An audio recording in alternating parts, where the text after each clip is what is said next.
ॐ नमो भगवते वासुदेवाय। तृतीय अध्याय। तृतीय अवतार कथा जे तांको चरित व्यवस्था।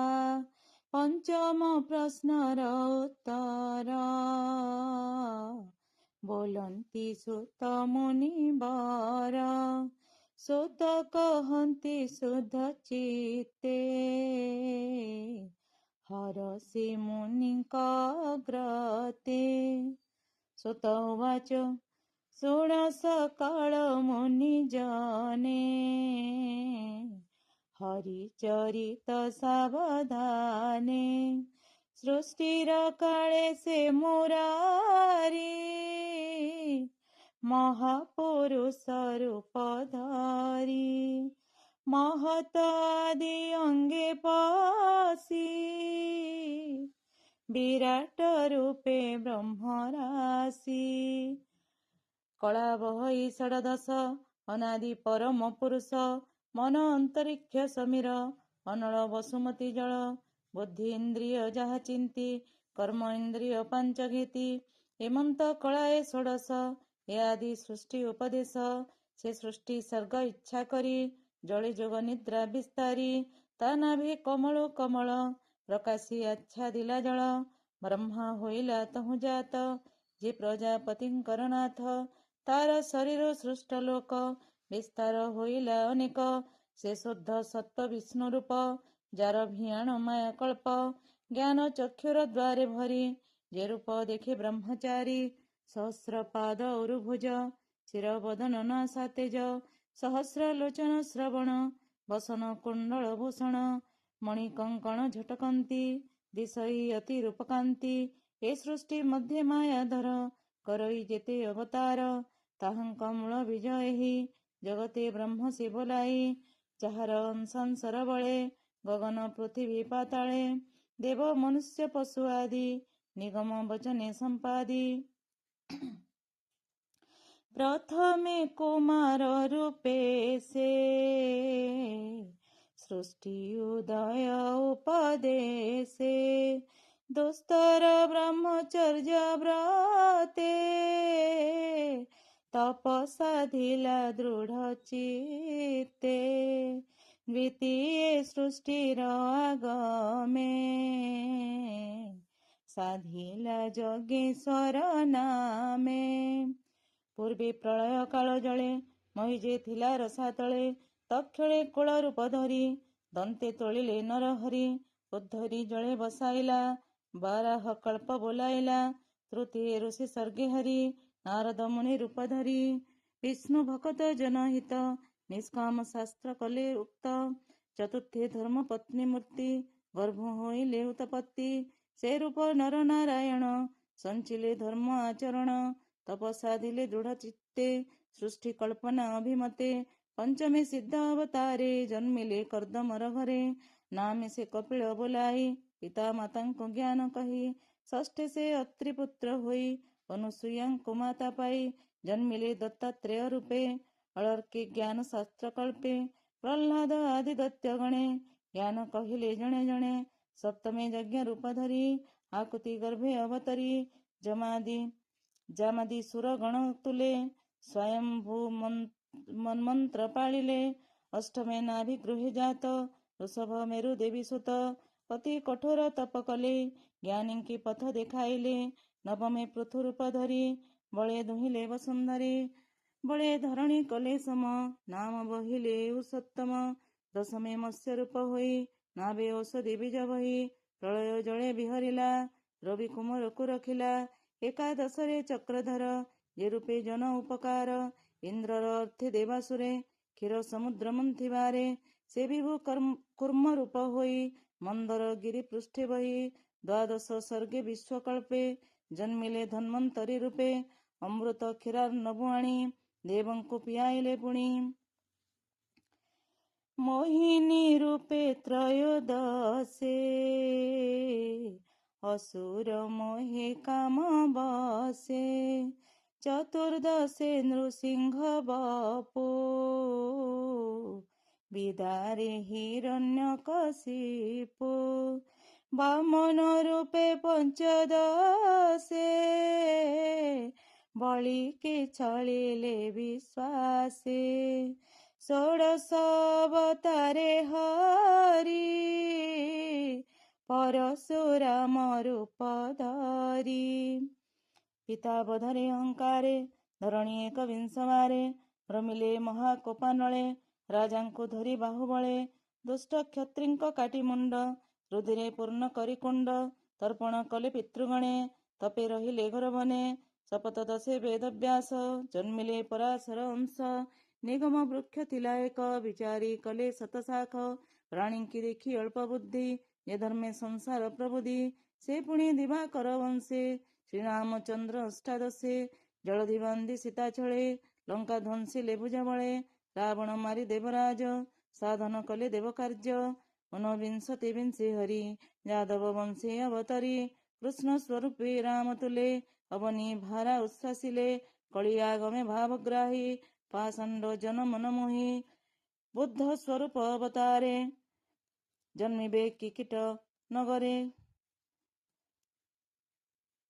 ଜ୍ଞାନ ଉଦ୍ଦେଶ୍ୟ ଭଗବାନ ମୋହିବେ ଅସୁରଙ୍କ ମନ ଏମନ୍ତେ ଜନ୍ମ ଏକବିଂଶ ସୁଜନ ହିତେ ହୃଷିକେଶ ସେ ପୁଣି କଳି ଯୁଗ ଅନ୍ତେ ରାଜାଙ୍କୁ ଦେଖି ଏ ଜଗତେ ନିର୍ଦ୍ଦୟ ହୃଦୟ ପ୍ରଜା ମାରି ଧନ ଜୀବନ ନିଅନ୍ତି ହରି ସେ କାଳେ ବିଷ୍ଣୁ ଯଶା ଘରେ ଜନ୍ମିବେ କଳ୍କି ଅବତାରେ ମନୋହ ବେଗ ବଳବନ୍ତ ଅଶ୍ବ ଆରୋହୀ ଜଗନ୍ନାଥ ନନ୍ଦକ ଖଡ୍ଗ करे ଧରି ଦୁଷ୍ଟ ରାଜାଙ୍କୁ ବେଗେ ମାରି ଅଳପ ପ୍ରଜାନନ ଶେଷ ରଖିବେ ପ୍ରଭୁ ପିତବାସ ସେ ସତ୍ତ୍ୱ ନିଧି ମାୟାଧର ଅସଂଖ୍ୟ करे ଅବତାର ଯଥା ଜିମୁତ ବୃଷ୍ଟି ଜଳେ ସହସ୍ର ନଦୀ ମହିତଳେ ଋଷି ଦେବତା ମନୁ ରାଜା ଯେ ମନୁ ପୁତ୍ରୀ ମହାତେଜା ଏ ଆଦି ଯେତେ ପ୍ରଜାପତି ବିଷ୍ଣୁର ଅଂଶେ ଜାତ ହୁଅନ୍ତି କେ ଅଂଶ କେବା କଳା ହୁଏ ବିଭୂତି ଗୁଣେ କେ ଜନ୍ମଇ ସକଳ ଅବତାର ସାର କିଏ ବା ଦେବା ପଟାନ୍ତର ନୀଳ ଜିମୁତ ଚକ୍ରଧର ସ୍ୱୟଂ ଶ୍ରୀକୃଷ୍ଣ ଅବତାର ହେମନ୍ତେ ନାନା ରୂପ ଧରି ସଂସାରେ ରମେ ନରହରି ଦୁଷ୍ଟଙ୍କ ତେଜ ବଳ ହରି ସଂସାର ରଖେ ଦଇତାରି କୃଷ୍ଣର ଜନ୍ମ କର୍ମବାଣୀ ଯେହା ଏକ ମନେ ଗୁଣି ରାତ୍ର ଦିବସ ମଧ୍ୟ ଯେବେ କାଳ ବଞ୍ଚଇ ଭକ୍ତି ଭାବେ ସେ ଦୁଃଖ ସଙ୍କଟ ତରନ୍ତି ଜନ୍ମ ମରଣେ ନାହିଁ ଭ୍ରାନ୍ତି ହେମନ୍ତେ ନାନା ରୂପ ଯେତେ ବିଷ୍ଣୁ ଧରନ୍ତି ଏ ଜଗତେ ସ୍ୱଭାବେ ରୂପ ତାର ନାହିଁ ନିର୍ଲେପ ନିରଞ୍ଜନ ସେହି ମାୟାର ଗୁଣେ ବିରଚିତ ମହତ ଆଦିରୁ ସମ୍ଭୂତ ଯେମନ୍ତେ ମେଘ ଶୂନ୍ୟ ଥାନ୍ତି ପବନ ବଳେ ସେ ଉଡ଼ନ୍ତି ପାର୍ଥିବ ରେଣୁ ଏ ଯେମନ୍ତେ ଉଡ଼ନ୍ତି ପବନ ବିଘାତେ ଆକାଶ ଦୋଷର ଦିଶଇ ନାନା ବର୍ଣ୍ଣରେ ଆଭାସଇ ତାହାକୁ ଦୃଷ୍ଟି ଭେଦେ ଦେଖି ଯେ ସତ୍ୟ ପ୍ରାୟ ଉପଲକ୍ଷୀ ସେ ରୂପେ ଆତ୍ମାରେ ଶରୀର କଳ୍ପନା କରନ୍ତି ଯେ ନର ତାହାଙ୍କୁ ବୋଲି ଜ୍ଞାନହୀନ ଏବେ ହୋ ମୁନି ଗଣେ ଶୁଣ ସ୍ୱଭାବେ ଦୃଶ୍ୟ ବସ୍ତୁ ନୁହେଁ ଗୁଣ ଆବୋରି ଦେହ ବହେ ଏଣୁ ସେ ଜୀବ ରୂପ ବହି ଜନ୍ମ ମରଣ ପଥେ ଥାଏ ଏ ସ୍ଥୂଳ ସୂକ୍ଷ୍ମ ରୂପ ଯେତେ ସମ୍ଭବେ ବିଷ୍ଣୁ ମାୟାଗ୍ରସ୍ତେ ଆତ୍ମାରେ କଳ୍ପିତ ଶରୀର ଏ ତତ୍ତ୍ୱ ବ୍ରହ୍ମର ବିଚାର ମାୟା ମିଶ୍ରିତ ମତି ଯେବେ ନିରସ୍ତ ହୋଇ ଜ୍ଞାନ ଭାବେ ତେବେ ଆତ୍ମାରେ ଆତ୍ମା ଦେଖି ନିର୍ମଳ ମହିମା ନିରେଖି ଏ ମାୟା ଈଶ୍ୱର ପ୍ରକାଶ ଯେବେ ସେ ହୁଅଇ ବିନାଶ ପରମାନନ୍ଦ ରୂପେ ଚିତ୍ତ ତେବେ ସେ ହୁଅଇ ଭାବିତ ତହୁଁ ସମ୍ପନ୍ନ ବ୍ରହ୍ମ ଜ୍ଞାନ ଜାଣଇ ତତ୍ତ୍ୱଜ୍ଞାନୀ ଜନ ଯାହାର ଜନ୍ମ କର୍ମ ନାହିଁ ବେଦର ଗୁଢ଼ ତତ୍ତ୍ୱ ଯେହି ତାହାର ଜନ୍ମ କର୍ମ ମାନ କବି କରନ୍ତି ବର୍ଣ୍ଣନ ସ୍ୱଭାବେ ଯାହାର ଜନ୍ମ ନାହିଁ ବିଚାର କରିବ ତା କେହି ଅମୋଘ ଲୀଳ ନରହରି ଆତ୍ମାରେ ବିଶ୍ୱ ମାୟା କରି ବ୍ରହ୍ମାଣ୍ଡ ସୃଜଇ ପାଳଇ ଅନ୍ତେ ଆପणे ସଂହାରଇ ପ୍ରାଣୀଙ୍କ ମଧ୍ୟରେ ଆତ୍ମାତନ୍ତ୍ରେ ଷଡ଼ବର୍ଗ ଭୋଗ କରେ ନିତ୍ୟ ଏଣୁ ଈଶ୍ୱର ସେ ବୋଲାଇ କିବା ଉପମା ଦେବି ମୁହିଁ ଈଶ୍ୱର ଲୀଳା କର୍ମ ଯେତେ କେ ଜାଣି ପାରେ ତର୍କ ମତେ, ଏହାର ଅଛି ଯେତେ ନାମ ସ୍ୱଭାବେ ଯେତେ ରୂପ ଗୁଣ, ଅଜ୍ଞାନୀ କେ ଜାଣିବ ତାହା ଦୂରଧିଗମ୍ୟ ବିଷ୍ଣୁ ମାୟା।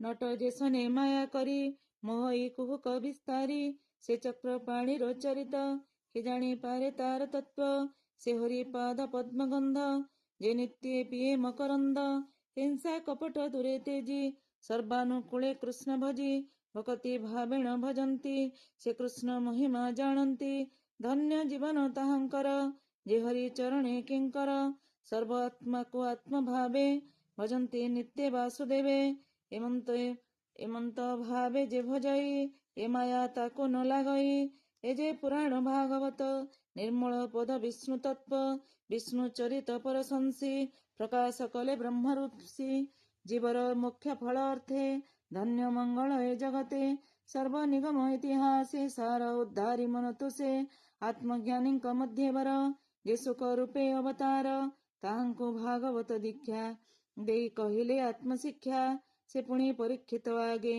କହିଲେ ଆତ୍ମ ଅନୁରାଗେ, ବ୍ରାହ୍ମଣ ସାପେ ସେ ବିକଳେ ନିବାସ କରି ଗଙ୍ଗା କୂଳେ,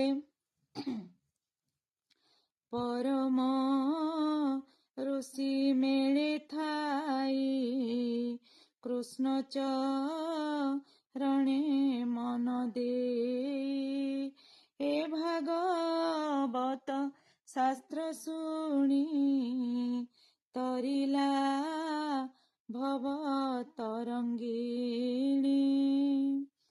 ଶ୍ରୀକୃଷ୍ଣ ଗଲେ ନିଜ ଧାମ ସଙ୍ଗତି ଘେନି ଜ୍ଞାନ ଧର୍ମ, ଏ କଳି ଯୁଗେ ଯେତେ ନରେ ପଡ଼ିବେ ମାୟା ଅନ୍ଧକାରେ, ତାହାଙ୍କୁ ତପନ ଉଦିତ ହୋଇବ ଭାବେ ଭାଗବତ, ରାଜା ସଙ୍ଗତି ଗଙ୍ଗା ତଟେ ଅନେକ ଋଷିଙ୍କ ନିକଟେ, ଏ ଭାଗବତ ତତ୍ତ୍ୱବାଣୀ ସୁକମୁନିଙ୍କ ମୁଖ ଶୁଣି, ଜାଣିଲି ସୁଖ ଅନୁରାଗେ ଏବେ କହିବା ତୁମ୍ଭ ଆଗେ, ଏ ଭାବେ ଚିନ୍ତି ନରହରି ଘୋର ସଂସାର ଯିବା ତରି, ବୋଲଇ ବିପ୍ର ଜଗନ୍ନାଥ ସୁଜନ ହିତେ ଭାଗବତ, ଇତି ଶ୍ରୀମଦ୍ଭାଗବତେ ମହାପୁରାଣେ ପାରମହଂସ୍ୟାಂ ସଂହିତାୟାं ପ୍ରଥମସ୍କନ୍ଧେ